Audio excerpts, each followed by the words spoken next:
Friends అందరికీ నమస్కారం. ఈరోజు మరొక రెసిపీతో మీ ముందుకు వచ్చేసానండి. అదేంటంటే హోటల్ స్టైల్లో మిల్ మేకర్ పకోడీ ఎలా చేసుకోవాలో ఇప్పుడు మీ అందరికీ చూపిస్తున్నానండి. మిల్ మేకర్ని వేడి నీటిలో వేసుకొని ఒక 20 మినిట్స్ ఉంచాలండి. నీటిలో వేయడం వల్ల మిల్ మేకర్ అనేది పెద్దగా అవి సాఫ్ట్గా అవుతుందండి. తర్వాత వాటిని తీసి బాగా వాటర్ లేకుండా తీసుకుని ఒక గిన్నెలో వేసుకోవాలి. అందులో టేస్ట్కి సరిపడ్డ సాల్ట్ వేసుకోవాలి. అందులోని అల్లం వెల్లుల్లి పేస్ట్ వేసుకోవాలి. ఆ తర్వాత కారం వేసుకోవాలి.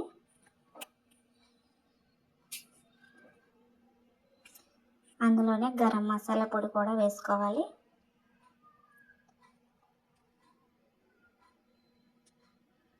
ఆ తర్వాత శనగపిండి 4 స్పూన్లు వేసుకోవాలి.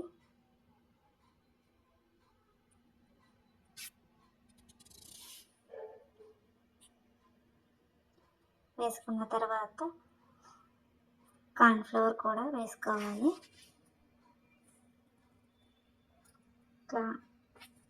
కార్న్‌ఫ్లోర్ వేసుకున్న తర్వాత కొద్దిగా బియ్యం పిండిని కూడా వేసుకోవాలి. బియ్యం పిండి వేయడం వల్ల క్రిస్పీనెస్ వస్తుందండి. వేసుకున్న తర్వాత వాటర్ వేసుకొని బాగా కలుపుకోవాలి. మరి లూజ్గా కాకుండా టైట్గా కాకుండా పకోడీ వేసుకునే విధంగా కలుపుకోవాలి.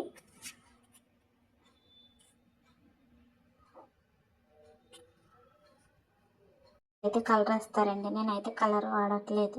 అన్నీ కలుపుకొని పక్కన పెట్టుకొని డీప్ ఫ్రైకి సరిపడా ఆయిల్ పెట్టుకొని మిల్ మేకర్ పకోడీ వేసుకోవాలి.